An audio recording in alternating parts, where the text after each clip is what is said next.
Ce matin, nous aurons 3 lectures. Tout d'abord, dans Exode, au chapitre 3, les versets 1 à 6.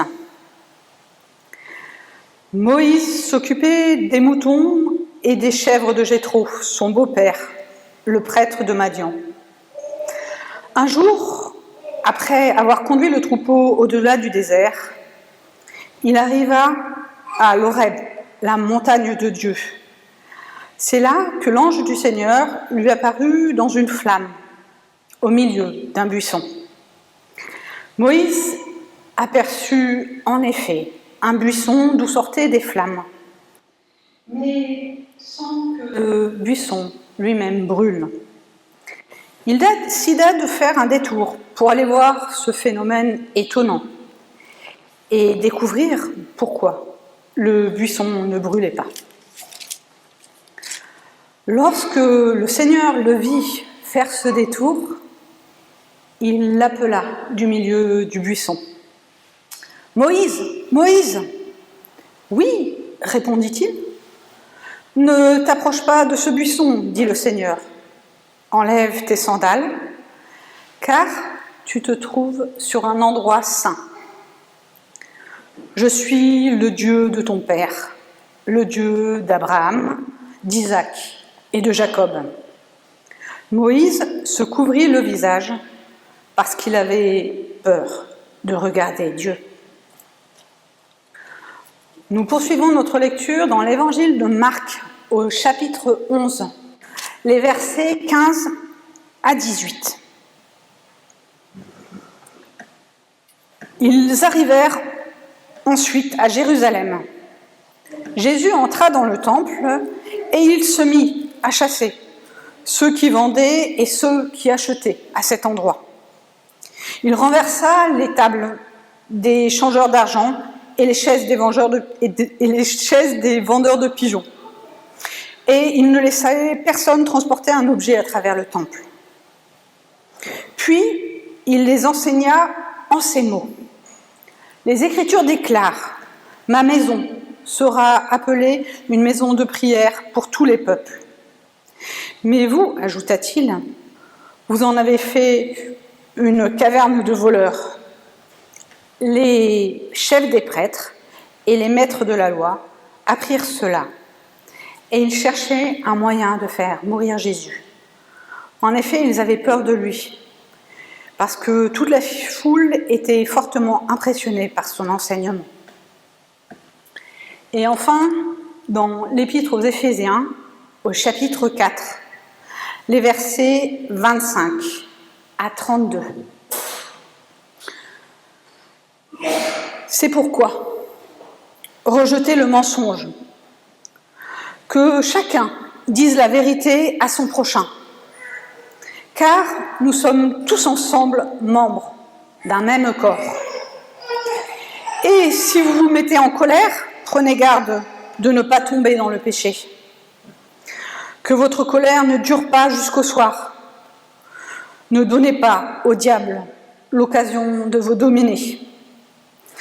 Que celui qui volait cesse de voler. Qu'il se mette à travailler pour gagner lui-même sa vie de façon honnête. Et ainsi avoir de quoi aider les pauvres. Ne prononcez aucune parole mauvaise. Dites seulement des paroles utiles qui aident les autres à progresser dans la foi et répondent à un besoin, pour faire ainsi du bien à ceux qui vous entendent. N'attristez pas le Saint-Esprit de Dieu. L'Esprit est en effet la marque de Dieu appliquée sur vous. Il est la garantie que le jour viendra où Dieu vous délivrera complètement du mal. Chassez loin de vous tout sentiment amer, toute irritation, toute colère. Éliminez les cris et les insultes. Abstenez-vous de toute forme de méchanceté. Soyez, au contraire, bons et pleins d'affection les uns pour les autres. Pardonnez-vous réciproquement, comme Dieu vous a pardonné. dans le Christ. Seigneur, ta parole est vérité, sanctifie-nous par ta vérité. Quelque chose de rouge et épais s'écoule le long de vitre. Derrière la vitre, il y a un tableau. Et pas n'importe lequel, non, c'est un Van Gogh.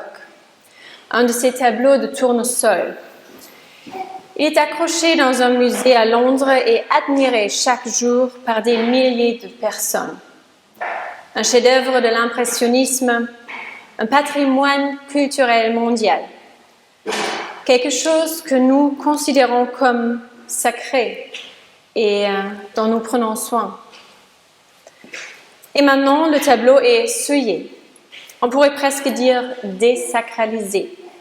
De la soupe de tomates rouges coule le long de la toile lancée par 3 jeunes femmes.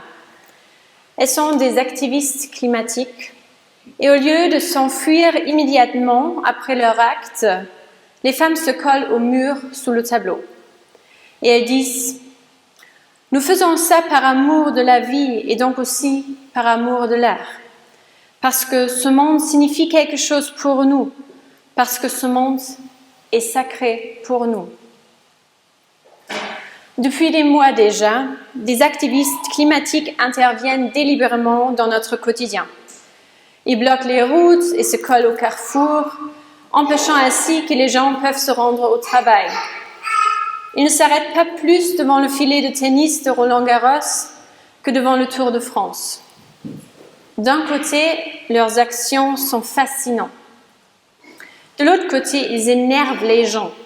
Ils sont beaucoup critiqués parce qu'ils touchent à quelque chose que la majorité des gens considèrent comme sacré, qui ne doit pas être dérangé ni interrompu. Et beaucoup de gens pensent certainement cela ne se fait pas. C'est pourtant aussi une question de respect envers les sportifs, envers les artistes, envers les gens qui travaillent. Il y a quelqu'un d'autre, il y a de nombreuses années, qui a trouvé l'ordre public. C'est le jour du marché, au moins c'est ce que l'on pourrait croire.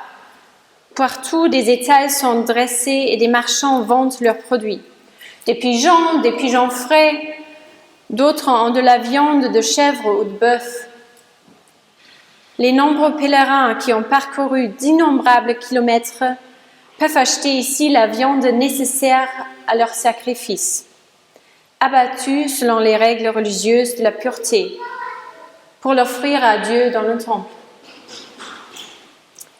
Quel soulagement pour eux, les pèlerins, de ne pas avoir à la transporter cette viande sur le long chemin. Après leur long voyage, les gens sont soulagés d'être arrivés à destination. Ils discutent et rient.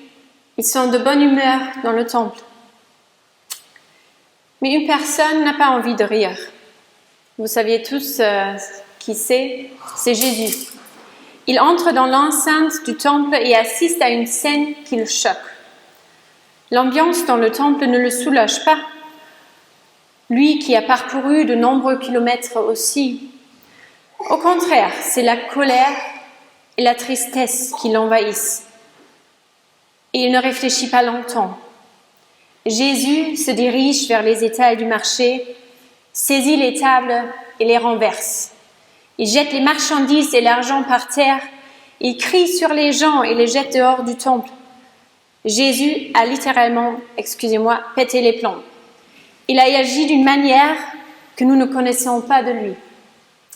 Par son action, il a perturbé la normalité de son environnement.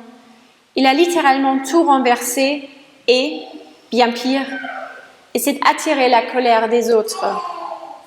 C'est avec cette expulsion du temple que commence la passion de Jésus, son accusation de révolutionnaire contre les autorités, son chemin vers la croix. Bien sûr, la comparaison entre le tumulte de Jésus dans le temple et les actions de la génération Rénovation sont un peu boiteuses, je sais bien. Et pourtant, je ne peux m'empêcher d'y avoir un certain point commun. le grand cri, la colère et l'interruption violente de la normalité, cela me semble bien correspondre. Tous les deux veulent sauver quelque chose qui leur est sacré. Jésus pousse un cri. Il est en colère, stupéfait par quelque chose d'infiniment sacré pour lui est simplement devenu un grand bazar. La maison de son père, un lieu de prière pour le monde entier, est devenu un marché d'échange, où l'offre et la demande sont décisives, où les gens veulent faire peut-être aussi du profit. Mais un temple n'est pas un bazar. Le lieu où les hommes peuvent être proches de Dieu doit échapper aux intérêts de l'économie de marché. Ce devrait être un lieu qui est simplement là, ouvert et gratuit pour tout. De nombreux jeunes poussent un cri. Ils sont en colère aussi, sont abasourdis de la manière dont nous avons pu brader ainsi ce monde, ce qui devrait être sacré pour nous et pour tous les êtres qui habitent cette planète. Nous avons divisé chaque centimètre carré de ce monde et chaque partie qui le permet est exploitée. On cultive et enlève du bétail, on abat des herbes et on fore des puits de plus en plus profondes. On produit plus ce que nous pouvons manger et vendre, beaucoup plus. Et nous déversons ce trop-plein dans les océans pour que le prix du marché reste stable. Pendant trop longtemps, nous avons pensé que le monde était une éponge qui donnait beaucoup, pour autant qu'on la tordit bien fort. Mais depuis quelque temps déjà, il est clair que l'éponge devient de plus en plus sèche. Ce grand cri inhabituel de Jésus est rapporté dans tous les évangiles. Marc et Matthieu le racontent, Luc le mentionne également, et Jean rapporte que Jésus a même agi de manière très violente en se fabriquant un fouet et en s'en servant pour chasser les animaux et les hommes du temple. Le cri de Jésus, la colère et la violence derrière ses actes est devenu un motif très célèbre dans l'art. Mais du côté de la théologie, on a souvent tenté de la nier et de l'atténuer. Un Jésus qui jette des tables? Cette image ne semble pas correspondre au Jésus qui te dit de tendre l'autre joue. Elle ne semble pas convenir au Jésus qui, dans toute son angoisse, se retire seul pour prier et justement pas pour crier. Et c'est ainsi que l'on a dit les récits des évangiles étaient fortement exagérés, ou que les récits devaient être interprétés de manière purement symbolique. Le temple comme symbole de l'âme, qui doit être maintenu propre de toute impureté extérieure. D'autres encore ont interprété l'histoire comme une prophétie de la destruction effective de ce qu'on temple dans l'année 70. Toutes ces interprétations essayent de faire coïncider des choses qui ne vont pas ensemble. L'histoire montre l'image de Jésus qui sort de ses gants, qui réagit spontanément et sans réfléchir, qui se laisse emporter par ses propres sentiments. C'est une image qui, à mes yeux, rend Jésus profondément humain, qui rompt avec sa linéarité et son intangibilité. L'histoire est généralement décrite comme la purification du temple ou comme la chasse des vendeurs du temple. Mais je trouve le titre suivant bien plus approprié. Jésus sauve ce qui est sacré pour lui. Qu'est-ce qui est sacré pour nous? Qu'est-ce qui est sacré pour vous? Je crois que chaque personne a quelque chose, ou peut-être plusieurs choses, qui lui sont vraiment sacrées. Et souvent, les choses qui ont une valeur particulière ne sont pas compréhensibles pour les autres. Ce qui est sacré pour nous, ce sont souvent des choses qui nous relient au passé ou avec certaines périodes de la vie. Une vieille veste en cuir, la robe de mariée, des souvenirs de nos premières vacances ensemble avec notre partenaire. Nous avons souvent besoin de ces objets pour nous rappeler qui nous étions il y a 10, 20 ou même 50 ans.